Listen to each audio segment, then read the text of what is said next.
kewaya sashe na jikina rabi shi duk ya zagaya. Kuma sai zan yi da sanki nake yi kin ji habibiya, duk abin da ya faru da ke ina jin sa take a zuciya. Shi so fa halitta ce wacce rufi ya yi ta a zuciya, in ya hangi abin da yake so take ka gansu guri daya. Sai su kamu da sandunan su komai tsanani komai wuya, ran da babu gurinsa a take gurin zai afkari jiya. Ko ka gansa a hanya ya rikice tamkar wata tinkiya, da ku tsananin su ne ya sa shi cikin halin wuya.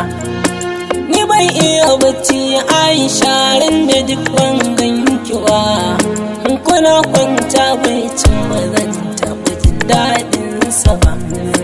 Ban jin daɗin furici Aisha in ba furicin ki ba, ko murya in ba ta ki ba za ni so in ji ta ba. Kuma wanda sukuni Aisha in ban aure ki ba, ribar so aure za biyo inda har ban mutu ba.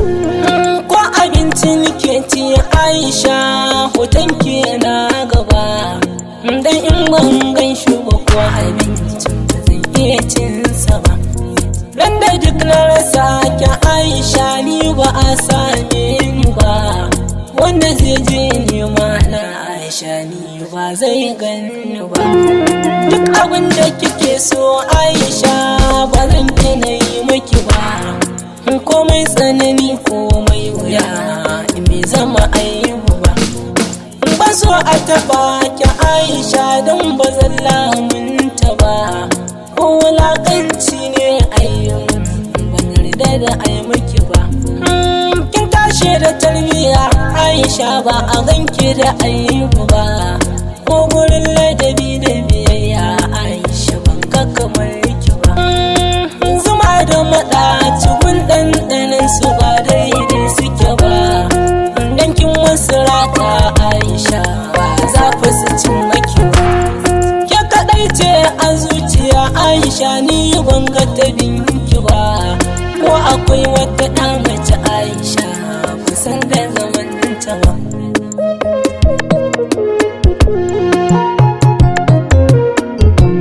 Allah sarki Aisha sarauniya ce Aisha, mai natsuwa ce Aisha, ga tarbiya Aisha, ga ilimi kuma Aisha.